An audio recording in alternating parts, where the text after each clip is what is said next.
What's it like for you when you walk in here game day? You get goosebumps. I do anyway. You still do? Yeah, I still do. The building, the quietness of the building, everything's so clean and bright, and pretty soon the Canadians are going to be on the ice with the Boston Bruins or Toronto Maple Leafs or whomever. It's hockey. Yeah, I get excited. Yeah. One of the things I love about your life story is, I mean, many of us know you as this iconic play-by-play broadcaster in Canada, but you have a very real connection to the most iconic play-by-play broadcaster, Foster Hewitt, and it started with you in Newfoundland listening to Foster Hewitt. Yes.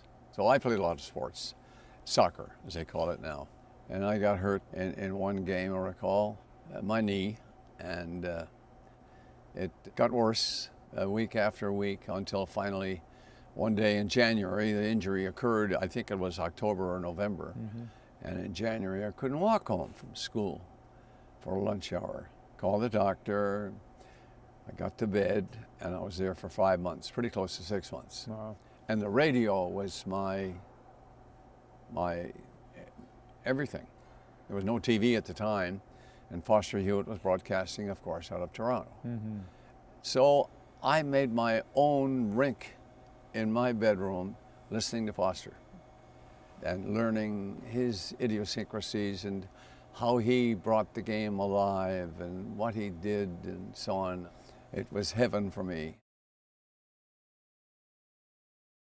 It's hard, I think, to explain to somebody these days about the magic of radio.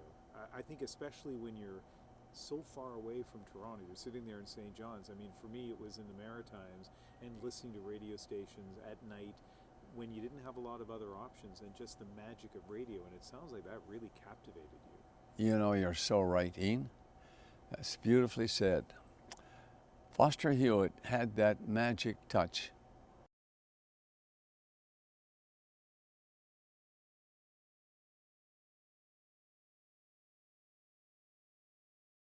It was a magic touch Foster Hewitt would eventually pass on to a young Bob Cole. In 1956, the self-confident young man, just a kid from St. John's at the time, found himself in Toronto with his audition tape.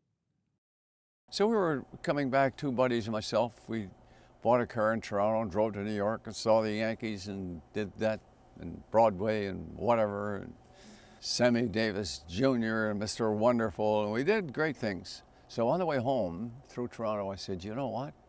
I've got that 5-minute tape in the trunk of the car. I always carried it with me. And anyway, I said, I'm going to find Mr. Hewitt's station, which I did. Walked in and introduced myself to his secretary, receptionist. And I said, I just want to leave this, and asked Mr. Hewitt if he could get a chance to listen to it and maybe write me and let me know what I should be doing or not doing.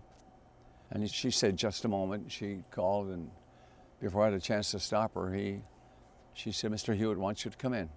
Follow me. Oh my. I made it down the hall somehow and sat down and with Mr. Foster Hewitt. We talked for nearly 2 hours. He said, why don't we go back and listen to the tape now, and we'll both listen to it. So then he began talking about how he perceived broadcasting hockey. So I made a lot of mental notes, and hopefully I kind of got it going so that maybe someday I'd get a chance. And I did. I got to talk to you about player experiences. When you think of all the players you've dealt with over the years, tell me what comes to mind as a great interaction or a friendship you've developed. Wow, you're talking about a lot of players, you know. Wayne, of course, with Edmonton. Glenn Sather, lifelong friend. He was the coach and GM out there. Is it true you partied with Mark Messier? Oh, well, Mark, yeah, after what year was that? 87, Philadelphia, 7 games.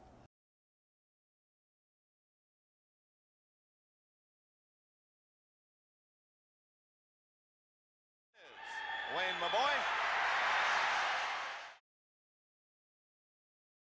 They won the cup, and we were leaving after the game, And Mark Messier, we had an after-game party, and Mark said, "Where are you going, Bob?" I said, "I'm getting to the hotel, and it's been a long series, and some blah, blah, blah, and heading home tomorrow." "No, you're not. You're coming downtown. We got a place downtown. You're coming with us." So when Mark Messier says, "You're coming with us, you're coming with us." So we went downtown, and I got a chance to be with the guys when they won the Cup in '87. They were a great family group. Besides the Stanley Cup final, Bob Cole has called some of Canada's most important games, from radio play-by-play of the 1972 Summit Series to that tense moment when Canada's men's hockey team was trying to break a 50-year drought at the Olympics. February 2002, I was actually in that rink in Salt Lake City, but you were calling the game in Salt Lake City. I don't know that people now totally understand the tension in this country. 50 years since Canada had won gold in the men's tournament in hockey, and the huge disappointment of Nagano 4 years before. What was it like being in the rink for that? Holy mackerel. It was superhuman. Outside the building for that game, the final game, US and Canada, the security was even tougher. We had jets flying overhead, helicopters lower down, of course, flying around before the game. Yeah, it was only months after 9/11, right? Yeah. And so extra heavy. And everybody was uptight. US, Canada, Vice President of the States was there, and more security around him. Here we go. I mean, you could cut it with a spoon. The tension was so thick. And we didn't know with 3 minutes left who was going to really win this hockey game. So it was exciting. It was pretty big.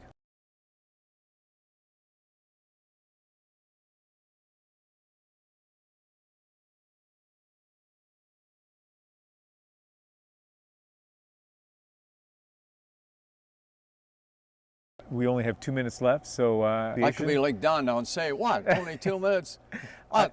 So I'm going to say a couple of things, and just you respond however you want. Oh, baby. I don't know where that came from. I don't know. I think I use that around the house at home if I spill something I shouldn't have spilled. Oh, baby. It's just a thing, and then Mario brought it to the fore with that beautiful goal where he just blew everybody away and with his ability.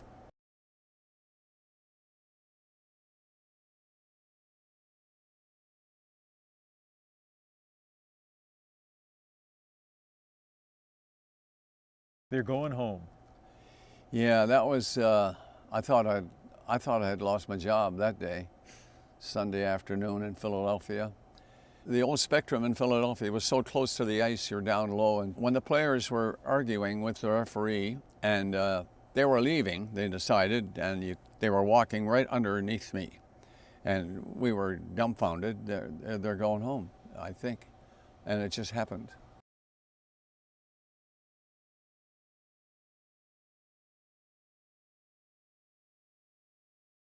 There's no rehearsing that. That just happened.